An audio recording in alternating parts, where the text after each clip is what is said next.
welcome back to the Citizen channel. Hope you're all staying safe and well as the games come thick and fast at this end of the season.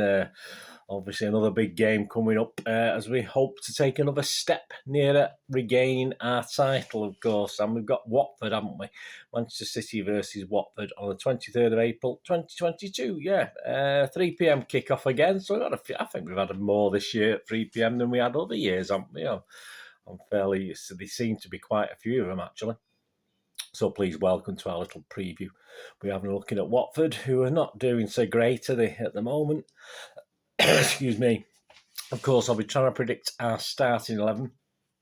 And as I said, the match, 3 p.m. kickoff, so it's not officially or legally being shown in the UK. So hopefully there's still tickets available as I'm recording this. Hopefully everyone who can get there will get there. And hopefully the weather will stay okay. It's been nice last couple of days. Bit chilly the wind, but, you know, hey, we're not soft, are we? Yeah, well, I am. I'm dead nesh. Who's in charge of this game? Well, we've got Mr. Kevin Friend. His 270th top flight fixture, and he's played obviously City versus Watford at the Etihad Stadium is his next venture. At the 50 years old, 50 years young, shall we say.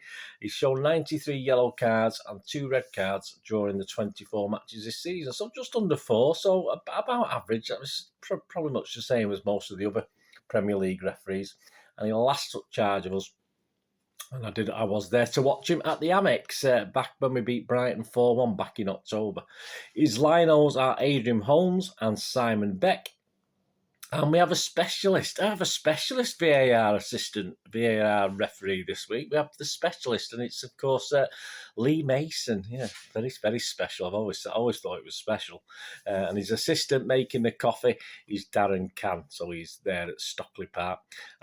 Sat nice and comfortable between the two technical areas. We have Mr. John Moss, who'll be in his bath chair, of course, sat between the two lots of managers, and be looking at I don't think he'll get much trouble from Mr. Hodgson, will he? I think he might actually sit in his chair. He might nick his chair, might he, guys? So there you go. Previous meetings, yes. The last time out, well, it was an interesting game, wasn't it? 21st of September 2019, of course, was the last time we played them at our place. The last time we played them at our ground at the Etihad.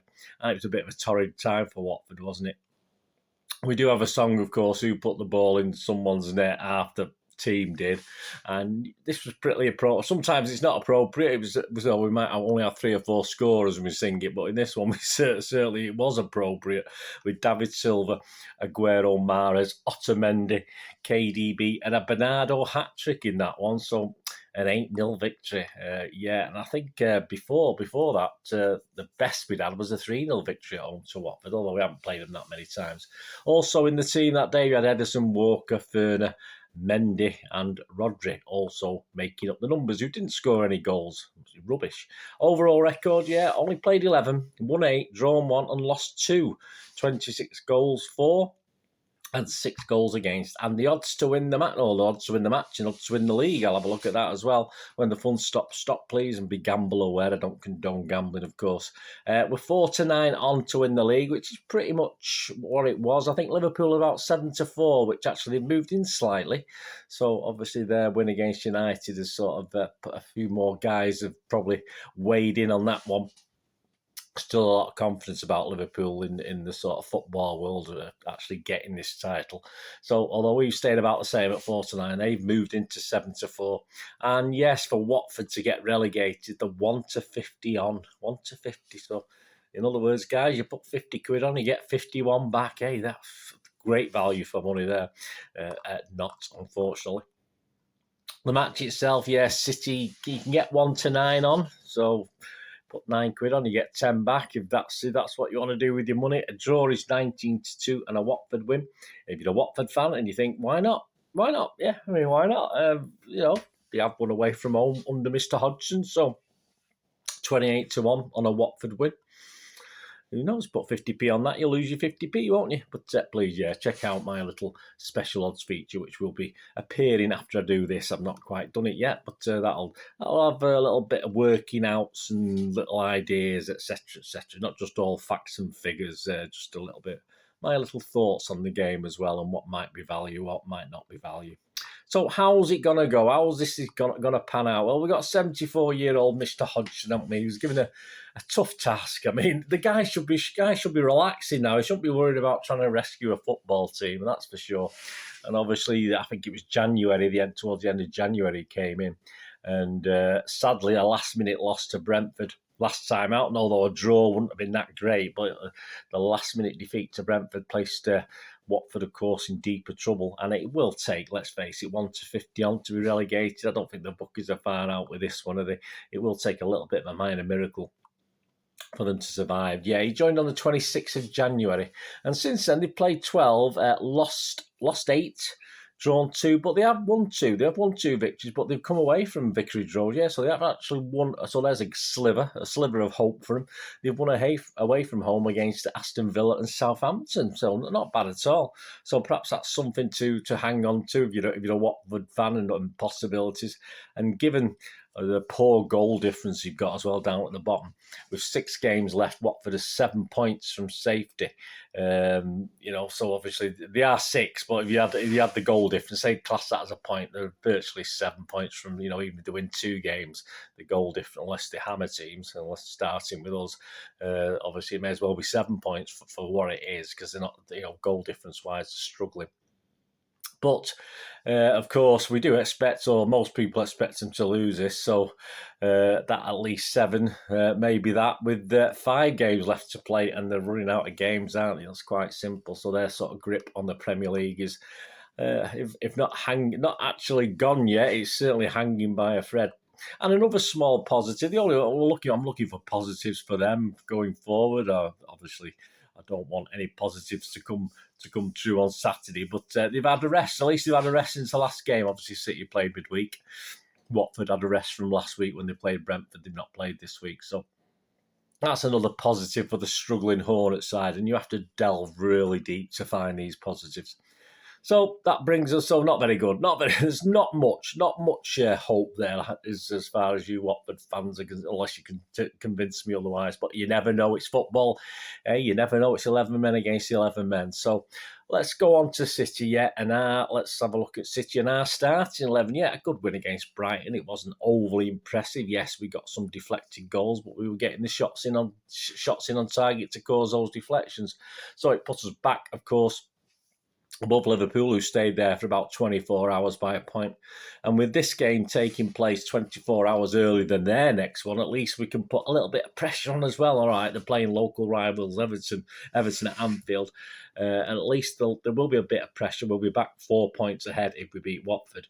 Although let's face it, this should see off Everton. You're going to get the obvious platitudes. It's a derby, these things, form goes out of the window. What a lot of rubbish that is. I think if you look back at recent games over the last few years, the dominant team have won these games. So I say Liverpool have done very, very well over the last few years. So, in the same way, when we were struggling ourselves and we played United, it usually went United's way. It's very rarely we actually beat them, because at the end of the day, they were far superior, and Liverpool are far superior to Everton. So I'm not going to hang on too much about the platitudes about derby games being a leveler and all this lot. I fully expect them to beat Everton.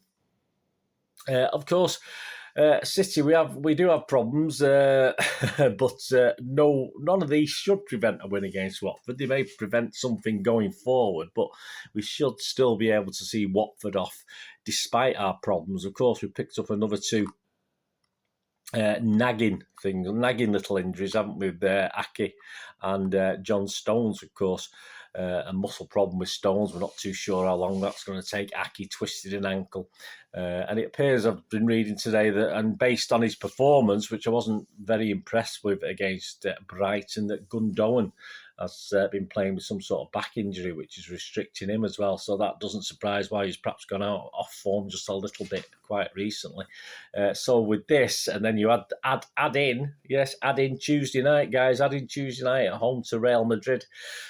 Pep's got to balance his team up, hasn't he, and do the right thing. Of course, I expect him fully to say his priority is on Watford, but it's only human. He's only human. I know he's special, but he's only human, isn't it? Well, we know he's only human. We do criticise from time to time, but he's got to have an eye on Rail. It's only human for people to do that, isn't it? So For me personally, obviously Pep's his own man, isn't he? I would play our best available fully fit 11. If some guys aren't fully fit, don't play them. Don't risk anyone, that's for sure. Certainly not against Watford. Hopefully, we play our best fully fit 11. Give ourselves, not a comfortable lead. I don't expect a thrashing. I don't expect an 8-0, that's for sure. But, I mean, 2 or 3 goal margin. I mean, obviously, we had to wait till the second half against Brighton. That again, we'll be patient and we'll do that. But if we give ourselves a 2 or 3 goal lead, then we can obviously bring certain players off as need be. With Real Madrid on the horizon, we need to take control of the game, though we don't want to take any chances. At the end of the day, this for me is the most important game. Is the next one, and we say it, don't we? But yes, it is. It's absolutely true. This Watford game, so we need to put a decent team out there, the best team we can. And as I say, if we need to rest certain players, hopefully we can bring them off in the second half at certain stages. But there you go. We know Pep doesn't always follow the normal conventions of what me and you perhaps would do in these things. So this is my 11. So I'll go with the restrictions I've just talked about there. I'll just add a couple of provisos at the end of it as well. This is my 11. So if you let me know what you think, let me know what your 11 is, guys. I'd be really interested to know. So I'm going to go with Ederson, Cancelo, Diaz, Laporte, Zinchenko, Rodri, KDB, Bernardo, Mahrez, Foden and Sterling. Of course, Grealish could come in for Sterling on that. Either or, I'm not overly bothered in fairness. And Gundogan, I think, will be rested, depending on how bad this back is. If it's doable and he's okay playing, as I said, I did notice a bit of a downturn, certainly, and he's not been playing great. But even that Brighton game, I just thought perhaps that might be the reason he was struggling a little bit. So Gundogan, I've rested him out of this one. That'll help. If that'll help his back, or he needs something more major doing on it, I'm not too sure. Of course, Aki, Stones and Walker are all out injured. I don't imagine any of those are coming back for this game, or he's going to risk any of those. And no place for Jesus, of course, but his pace will always be an asset at some stage. So even if he started, I wouldn't be unhappy. And I think it'll be useful to use Jesus. And Ferner, we are struggling. We are down to the bare bones with defenders, which we seem to be. There's no young lads really to step in, is there, that I can think of? Not at this stage of the season. He's not going to risk it, I don't think.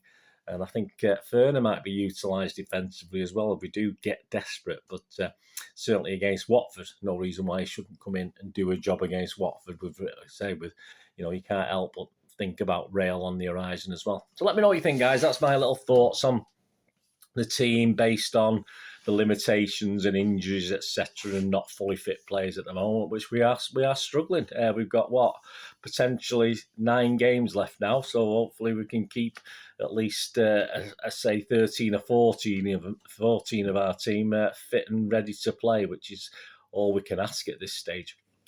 Anyway, let me know what you think. And before we go, of course, we have a look at the quirky stats. They're always quirky against teams we haven't played that often.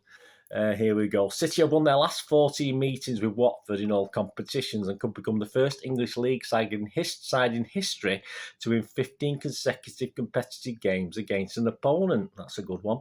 Watford have lost 11 of their last 12 away games against us in all competitions, with the exception being a 0-0 draw in December 2006.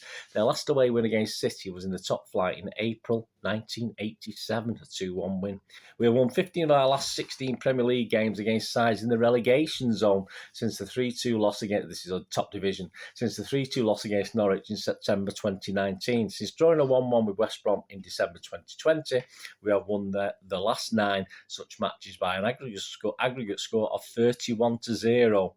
Watford have taken just 1 point from 39 available in away league games against reigning top flight champions, 1-0, drawn 1 and lost 12, drawing 2-2 at Chelsea in December 2015.